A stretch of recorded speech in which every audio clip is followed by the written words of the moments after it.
கர்த்தர் நல்லவர், பெரியவர். அவர் பேசுகிற தெய்வம் இன்றைக்கும் உங்களோட பேசுகிறவராக இருக்கிறார். அடுத்தது என்ன செய்வது, அடுத்தது என்ன யோசிப்பது அப்படின்னு தெரியாமல் ஒரு குழப்ப நிலையில் நம்ம இருக்கும் பொழுது தேவன் தம்முடைய வார்த்தையை கொண்டு பேசுகிறார். அவருடைய சத்தம் எங்கும் நம்மளுக்கு தொனித்து கொண்டே இருக்கிறது.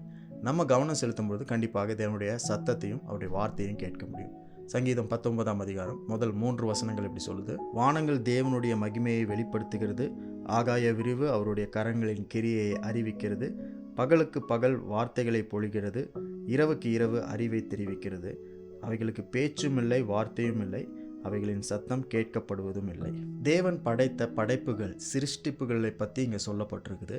அவைகளுக்கு பேச்சும் இல்லை, வார்த்தையும் இல்லை, சத்தமும் கேட்கப்படுறதில்லை. ஆனால் அவைகளெல்லாம் தேவனுடைய மகிமையை விளங்க பண்ணுகிறது, தேவனுடைய மகத்துவத்தை குறித்து அவைகள் பேசுகிறது அப்படின்றத அந்த வசனத்தினுடைய அர்த்தம். ஆமாங்க, நிஜமாலுமே நம்மை சுற்றி இருக்கிற படைப்புகள், சிருஷ்டிப்புகள் எல்லாமே தங்களுக்குன்னு ஒரு பாஷை இருக்கு. அந்த பாஷையில தேவன் இருக்கிறார், அவர் படைத்திருக்கிறார், அவர் எல்லாவற்றையும் ஆளுகிறார், இன்றைக்கும் ஜீவனுள்ளவராக இருக்கிறார் என்பதை விவரித்து கொண்டிருக்கிறது. நம்ம இயற்கையை பார்க்கும் பொழுது இயற்கை அழகாக இருக்குது. அந்த அழகு என்பது ஒரு பாஷை.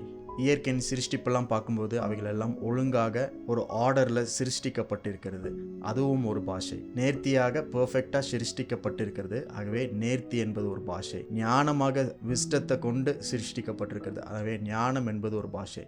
இப்படி நிறைய காரியங்களை சொல்லிகிட்டே போகலாம். எந்தெந்த காரியம்லாம் நம்முடைய மனதுக்கு வருகிறதோ, இயற்கையை பார்க்கும் பொழுது நம்முடைய யோசனைகளுக்கு வருகிறதோ, அவைகள் எல்லாம் அதனுடைய பாஷைகள் தேவனுடைய மகத்துவத்தை விவரித்து கொண்டிருக்கிறது. படைப்புகள் எல்லாம் படைத்தவரை குறித்து போற்றி கொண்டிருக்கிறது. அந்த கண்ணோட்டத்தில் பார்க்கும்பொழுது தேவன் அவைகள் மூலமாகவும் உங்களுக்கும் எனக்கும் அநேக வார்த்தைகளையும் சத்தத்தையும் தருகிறவராக இருக்கிறார். சில நேரங்கள் நம்முடைய பதில் எங்கிருந்து வரும் நம்ம யோசிச்சுட்டு இருக்கும் பொழுது ஏதாவது ஒரு இயற்கையின் சிருஷ்டிப்பை பார்க்கும் பொழுது அதிலிருந்து கூட நம்மளுக்கு பதில்கள் வரும். ஒரு விஞ்ஞானி, ஒரு சயின்டிஸ்ட் இப்படியாக சொன்னார்: இந்த இயற்கையின் படைப்புகள், சிருஷ்டிப்புகள் இவைகள் எல்லாத்தையும் ஆராய்ச்சி செஞ்சுட்டு இருக்கும் பொழுது அவைகள் எவ்வளவு அழகாக, நேர்த்தியாக, மகத்துவமாக சிருஷ்டிக்கப்பட்டிருக்கிறது அப்படின்றத பார்த்து உணர்ந்து வியக்கும் பொழுது ஒரே ஒரு காரியத்தை தான் அவர் புரிந்து கொண்டார்: கடவுளை நம்புறதை தவிர, தேவனை நம்புவதை தவிர வேற வழியே இல்லை. ஏனென்றால் தேவன் அல்லாமல் வேறு ஒருவரும் இதை சிருஷ்டித்திருக்க முடியாது, இவ்வளவு அழகாக நேர்த்தியாக படைத்திருக்க முடியாது என்பதை அவர் உணர்ந்து கொண்டார். இன்றைக்கும் ஆண்டவர் உங்களிடத்தில் பேசுகிறவராக இருக்கிறார். ஒருவேளை உங்களுடைய சூழ்நிலை, பிரச்சனை எப்படி என்பது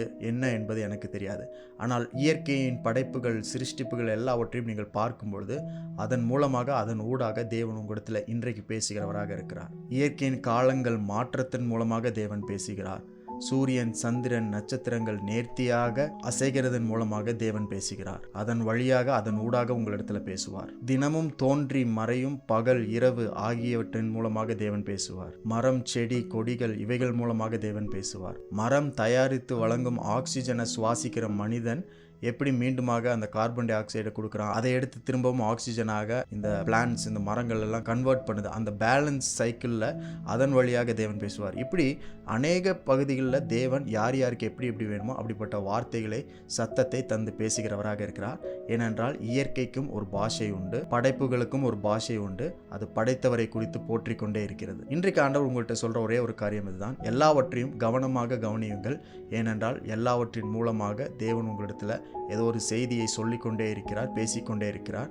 நீங்கள் எதிர்பார்த்திருக்கிற பதில் ரொம்ப பிரம்மாண்டமாக உங்களிடத்துல வந்து சேரலைனாலும் சிம்பிளான வழியில, இயல்பான இயற்கையான வழியில உங்களிடத்துல தேவன் கொண்டு வந்து சேர்ப்பார். இன்றைக்கும் அப்படிப்பட்ட தேவனுடைய வார்த்தையும் சத்தமும் உங்களுக்கு வந்து சேருகிற நாளாக இருக்கிறக்காய் ஆண்டவருக்கு நன்றி செலுத்துங்க.